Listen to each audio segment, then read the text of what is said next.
Pak Fadlul. Pak Fadlul.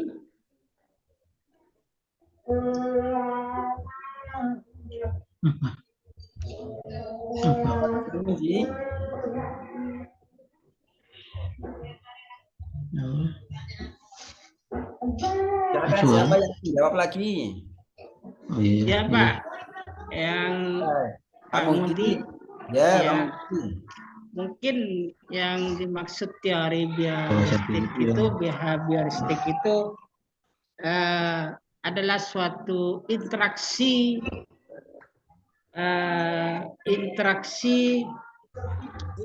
stimulus dan respon terhadap siswa itu mungkin. Terus? Ya, jadi dalam berpola berpikirnya juga, terus tindakan permasalahan di dalam kelas. Ya, terus gimana? Coba kurang itu kurang penjelasannya. Sambil dilihat RPP-nya itu mana yang sesuai dengan teori itu. Termasuk problem basis learning, termasuk mungkin seperti itu. Pak Fadlul silakan menjawab. Yang kaitannya membahas tentang yang di RPP saya sejarah dakwah Nabi Muhammad, terus bagaimana kita itu mempersepsikan terhadap pada siswa, karena setiap siswa itu mungkin pencapaian kemampuannya itu pola berpikirnya tidak sama, mungkin begitu. Ya, suruh melihat gambar Dari kami. Bagaimana respon mereka? Kurang tepat Mas Yang, kurang tepat Pak Muhdi. Oh, iya Pak. Sebentar. Ya sebentar, Pak Fadlul ini kok nggak komentar Pak Fadlul ini. Ya, Pak. Tanya hilang lagi. Maaf, Pak. Sinyal. Iya. Silakan Bula ini. Di RPP saya itu teorinya yaitu behavioristik, Bapak. Bahwa behavioristik itu ialah pembelajaran yang membuat siswa menggunakan kemampuannya untuk berinteraksi. Jadi ketika ada diskusi, ada stimulus dan respon dari siswa tersebut. Kemudian supaya apa? Supaya bisa memecahkan masalah yang ada di RPP saya ini. Tuh. Kok masalahnya ada di RPP? Di materi itu, Pak. Ya. Coba ditunjukkan apa kegiatan apa yang menunjukkan bahwasanya didasarkan pada teori behavior. Kegiatan apa dalam pembelajaran? Kegiatan apa yang menunjukkan behavioristik dalam pembelajaran? Apa yang dilakukan oleh gurunya, siswanya, apa di situ? Interaksi. Kira-kira. Instruksi.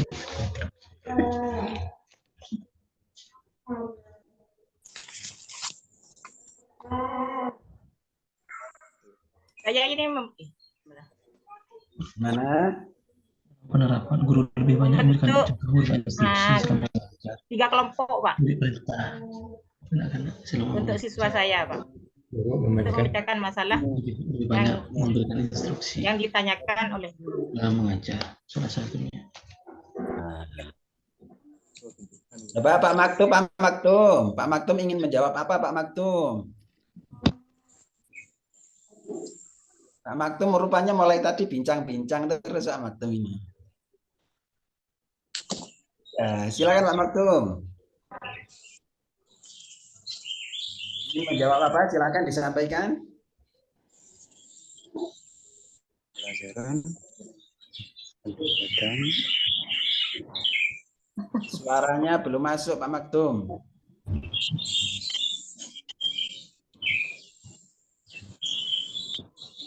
Coba tanpa handset sih. Tadi tanpa handset kok suaranya masuk. Pas bincang-bincang tadi kan tanpa handset, suaranya masuk.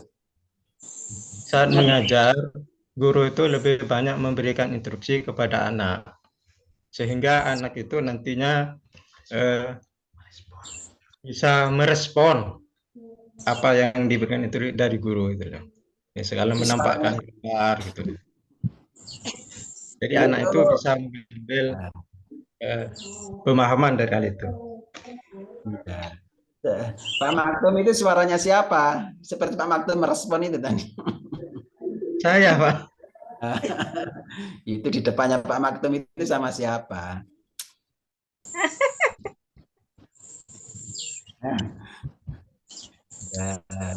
Ini yang penting Bapak Ibu itu paham dengan RPP yang dibuat, ya. RPP yang dibuat itu paham. Karena tidak paham dengan sesuatu yang dibuat. Kalau yang dibuat A, maka melaksanakannya harus A. Yang dibuat B, melaksanakannya harus B. Itu namanya memang RPP itu adalah rancangan, ya, rancangan. Sebentar, Pak Fadlul, silakan, belum menjawab sama sekali, Pak Fadlul. Ya Pak, ya Pak. Maaf tadi putus-putus Pak sinyalnya. Ini baru pindah lokasi ini. Silakan, sekarang disampaikan. Ya baik. Langkah-langkah pembelajaran ya Pak. Gimana? Ini RPP saya ini kelas 7 Pak. MTS kelas 7 dengan tema atau topik kondisi masyarakat. Ya, nggak usah dibaca semua. Jangan dibaca semua. Ya. Di RPP-nya Pak Fadlul itu dalam kegiatan pembelajaran itu teori apa? Itu aja dijawab. Ya, dalam apa? Kegiatan pembelajaran saya di sini di dalam RPP pertamanya adalah pendahuluan. Teori apa? Itu teori apa, Pak Fadlul? Kegiatan pembelajaran itu loh. Kegiatan pembelajaran itu ikut teori apa? Kemarin kan sudah baca buku. Ya, itu ada teori belajar dan pembelajaran. Itu banyak teorinya. Ada apa lagi?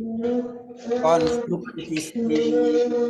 Ya, ada teori kognitivistik dan lain-lain. Ya, ada humanistik. Kira-kira yang digunakan Pak Fadlul itu teori apa? Ini teori active learning, Pak. Oh.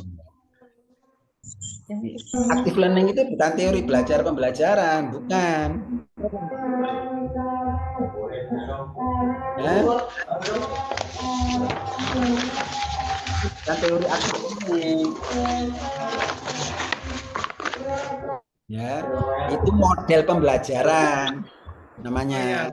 Ya. Ya, Pak. Maaf. Ya, teori apa? Teorinya apa? Teorinya? Teori belajarnya apa?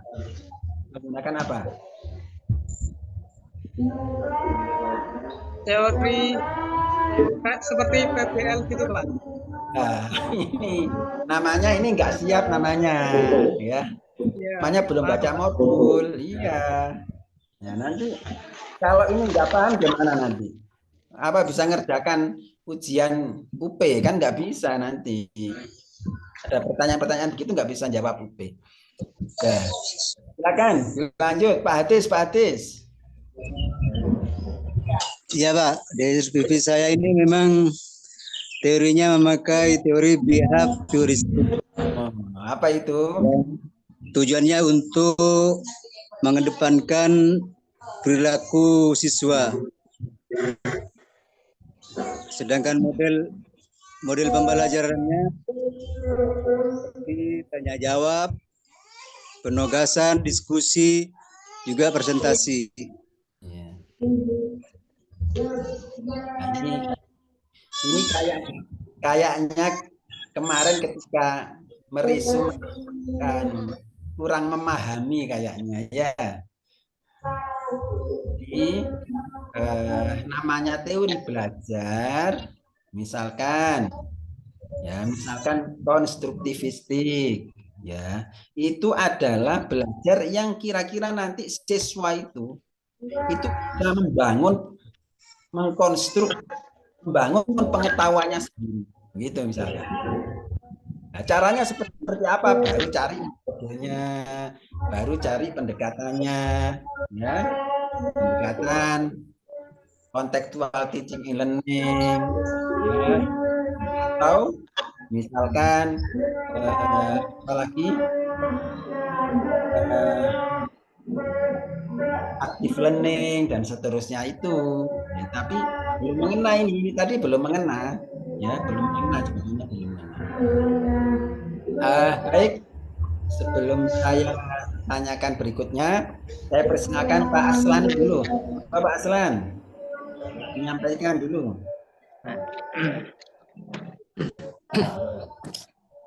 Bismillahirrahmanirrahim. Terima kasih, Ustaz. Bapak Ibu yang saya hormati, Pak Konsul yang saya hormati. Kalau tadi Ustaz menanyakan teori pembelajaran, teori dan pembelajaran, nah saya akan coba menanyakan kepada Ibu simpel saja. Bapak Ibu biasanya pasti membuat setiap hari, setiap masuk kelas. Nah, coba bagaimana caranya membuat yang baik dan benar, Bapak Ibu. Bagaimana caranya membuat soal yang benar. Silakan Bapak Ibu. Cara membuat soal.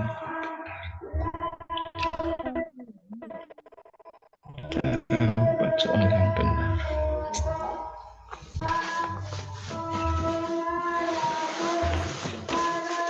Kan pasti sudah sering bahkan ya membuat soal ya Bapak Ibu ya. Kalau Bapak Ibu bikin soal kan diawali mungkin membuat kisi, buat kisi-kisi dulu. Kemudian di kisi itu ada indikator soal, baru nanti buat soalnya, merakit soalnya. Bukan bikin soal kemudian baru bikin kisi-kisi. Nah, istilahnya di tempat saya kalau bikin soalnya kemudian baru bikin kisi-kisi itu seperti orang sholat tapi belum wudu gitu. Bapak Ibu ya, guyonannya gitu.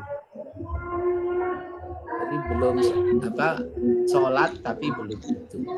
Kalau soal itu, bikin soal itu harusnya prosedurnya bikin kisi-kisi dulu, membuat kisi-kisi. Dari kisi-kisi itu dilihat di indikator, kemudian baru kita merakit soal, merancang soal. Silakan Bapak Ibu yang mau komentar, dan coba nanti jenengan bikin satu aja indikator dan soalnya sesuai dengan KD-nya Bapak Ibu ya, yang ada di RPP ya. Kayaknya saya review kemarin di RPP juga ada soal banyak. Dan kalau saya lihat di RPP-nya, itu kok bagus-bagus gitu loh. Ya, sudah lengkap. Ada teori, ada pendekatan, ada strategi, macam-macam kegiatannya sudah lengkap gitu loh. Tapi setelah ditanya teori tadi kok enggak ini ya Bapak Ibu ya. Silakan Bapak Ibu. Ada yang mau komentar?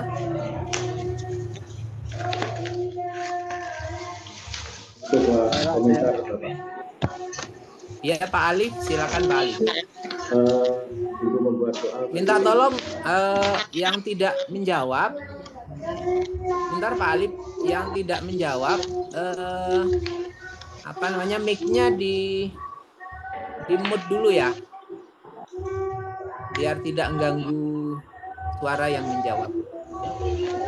Pak Maktum, minta tolong mic-nya di mute dulu, di mute. Pak Hadis juga ada suara barusan itu kayaknya. Nah, baik, terima kasih. Gimana Pak Alif?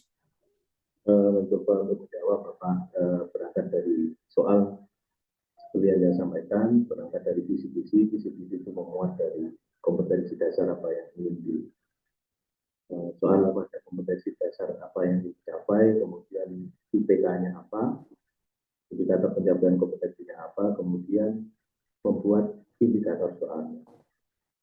Iya. Kemudian soalnya berupa misalnya bidang data, misalnya indikatornya adalah disajikan kepercayaan masyarakat Madinah sebelum Islam, kemudian siswa mampu untuk mengidentifikasi mana yang kepercayaan masyarakat Madinah sebelum Islam.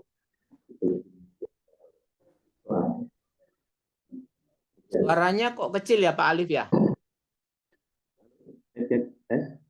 Suaranya kok kecil ya? Halo? Halo? Oke Pak Alif. Masuk Pak ya? Ya coba suaranya lebih, powernya lebih ditambah untuk powernya.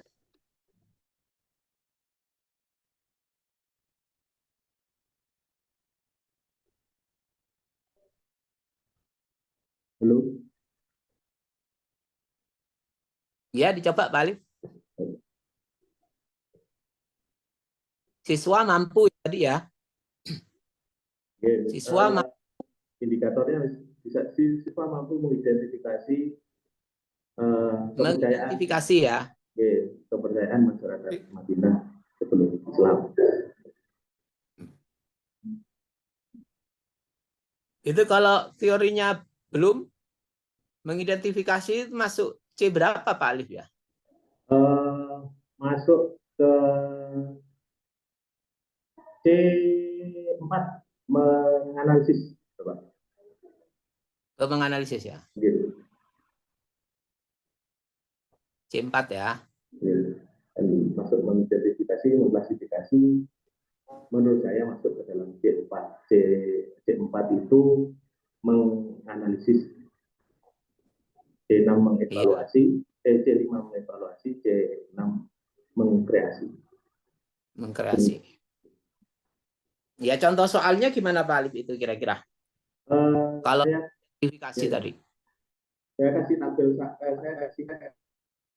tabel A, B, C, yang berisi kepercayaan yang ada di dunia ini.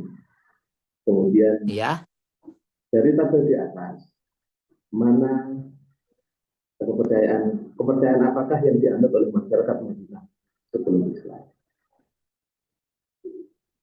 Mengklasifikasi mana menjadi kepercayaan masyarakat Madinah sebelum Islam.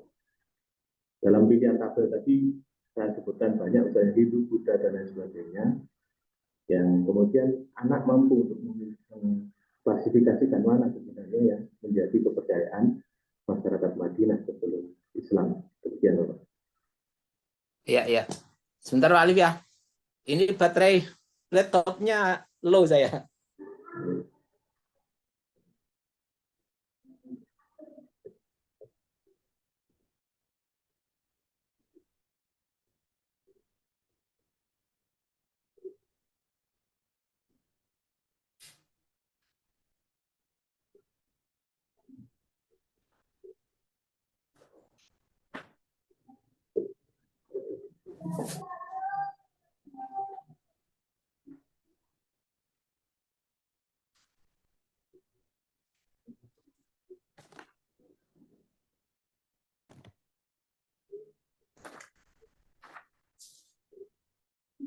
Sudah Pak Alif? Ya pun Bapak. Oke, jadi anak-anak Mele ada tabel gitu ya, disajikan tabel apa tadi, mengidentifikasi kepercayaan bangsa Arab sebelum Islam gitu ya. Oke, terima kasih Pak Alif.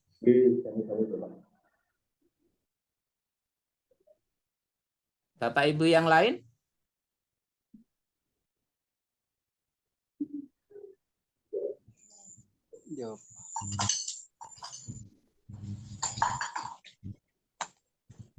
Ya Ustadz, saya Ustadz. Hadis, monggo Pak Hadis. Cara kita membuat soal yang baik. Pertama, soal itu sesuai dengan indikator. Maksudnya sesuai dengan kemampuan seorang siswa untuk menjawab terhadap materi yang dibuat soalnya. Karena kalau pembuatan soal itu terlalu tinggi, kemungkinan siswa juga tidak bisa menjawab terhadap soal yang dibuat. Iya. Sehingga kita dalam membuat soal harus bisa melihat kemampuan terhadap siswa dari materi yang dari bahan ajar yang ada. Dan juga menyusun kisi-kisi soal.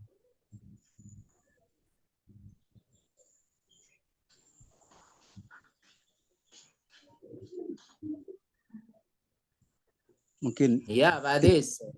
Coba dicoba di RPP-nya Pak Hadis kan ada soal, sudah ada soal-soal kayaknya kemarin ya. Dibuat indikatornya, kemudian setelah indikatornya dibuat, kemudian coba contoh soalnya yang sesuai dengan indikator. Kemudian itu masuk C berapa yang belum itu.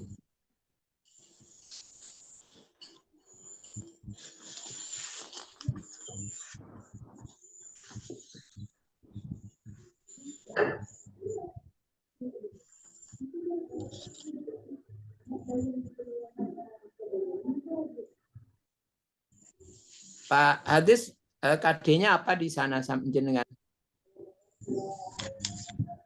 KD-nya?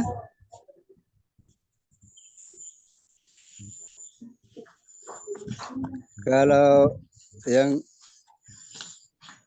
RPP-nya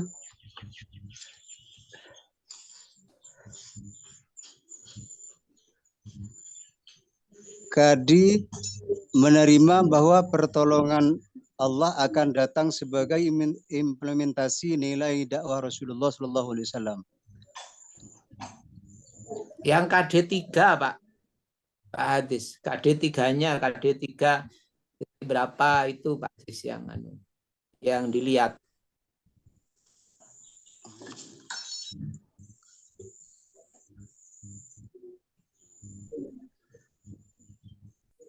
Yang ketiga, memahami ketabahan Nabi Muhammad SAW.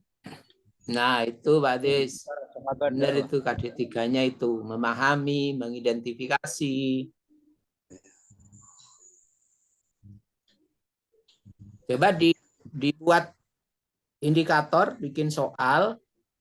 Indikator soalnya, kemudian bikin satu contoh soalnya dari indikator yang jenengan buat.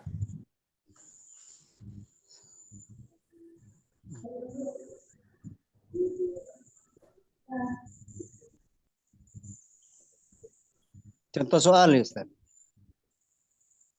Iya, bikin indikator dulu baru soal. Katanya tadi Pak Hadis kalau bikin soal itu berangkatnya harus dari kisi dulu. Nah, di kisi-kisi itu kan ada indikator soalnya. Ya. Pak Hadis kalau pas gini bikin soal enggak? Ya buat bikin ya? Soal. Iya. Buat. Nah, kalau buat soal itu kan mestinya kan harus lengkap ya, ada kisi soal, kemudian ada soalnya, kemudian ada kartu soal. Nah, di kisi soal itu kan pasti ada indikatornya. Coba Pak Hadis buat dari KD yang tadi memahami apa itu tadi? Memahami ketabahan Rasulullah. Nah, itu dibuat indikator soalnya dan contoh satu soalnya yang sesuai indikator.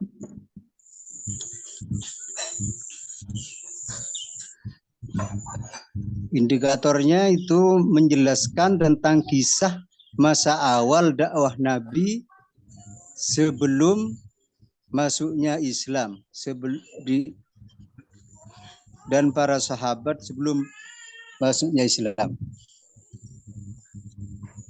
Oh, langsung menjelaskan gitu Pak Hadis ya. Berarti nggak ada stimulusnya ya tadi ya. Ya nggak ada stemnya. Mungkin disajikan apa gitu.